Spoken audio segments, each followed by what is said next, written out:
મુકેશ અંબાણી આટલા ધનવાન હોવા છતાં હજુ આ વ્યક્તિ તેમની પાસે માંગે છે 500 રૂપિયા।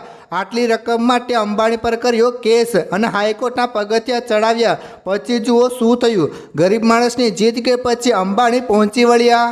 મિત્રો, ભારતના સૌથી ધનિક વ્યક્તિ અને રિલાયન્સના ચેરમેન મુકેશ અંબાણી સામે કોર્ટમાં જવું એ મોટા ગજાના લોકો માટે પણ વિચારવા જેવી બાબત છે। પરંતુ એક સામાન્ય માણસે માત્ર તેમને પડકાર્યા જ નહીં પણ 501 રૂપિયાના ન જેવા વિવાદને લઈને 23 વર્ષ સુધી કાનૂની લડાઈ લડી।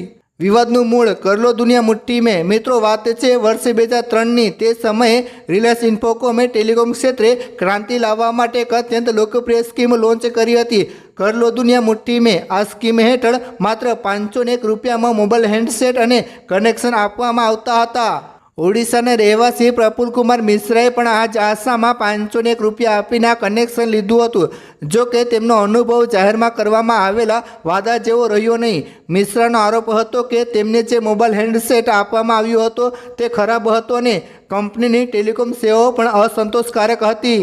સામાન્ય રીતે આવા કિસ્સાઓમાં લોકો કન્ઝ્યુમર કોર્ટમાં જાય છે, પરંતુ પ્રફુલ મિશ્રાએ સીધા જ મુકેશ અંબાણી અને રિલાયન્સ ઇન્ડસ્ટ્રીઝ સામે ફરિયાદ નોંધાવી દીધી।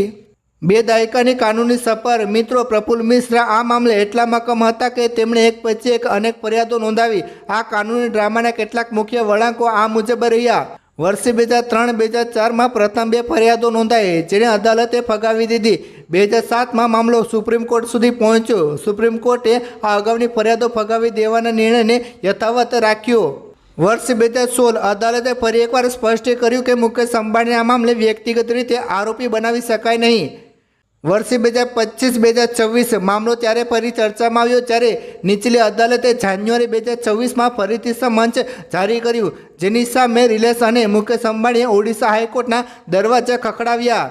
હાઈકોર્ટની આકરી ટિપ્પણી, કાયદાનો દુરુપયોગ। મિત્રો, ઓડિશા હાઈકોર્ટને જસ્ટિસ સંજય કે પણિગ્રહીએ આ સમગ્ર મામલાને અત્યંત ગંભીરતાથી લીધો।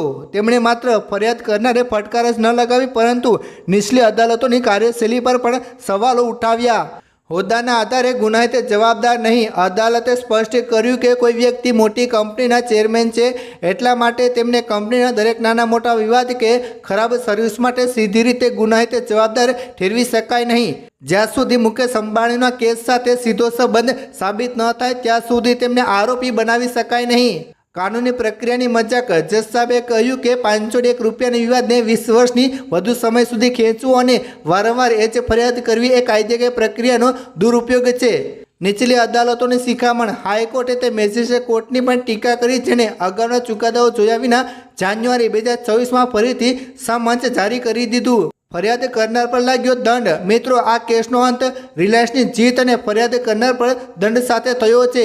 ઓડિશા હાઈકોર્ટે પ્રફુલ કુમાર મિશ્રાની નવી ફરિયાદને સંપૂર્ણપણે ફગાવી દીધી અને તેમના પર 1000 રૂપિયાનો દંડ ફટકાર્યો। અદાલતે આદેશ આપ્યો છે કે આ રકમ ઓડિશા સ્ટેટ લીગલ સર્વિસ ઓથોરિટીના ફંડમાં જમા કરવામાં આવશે।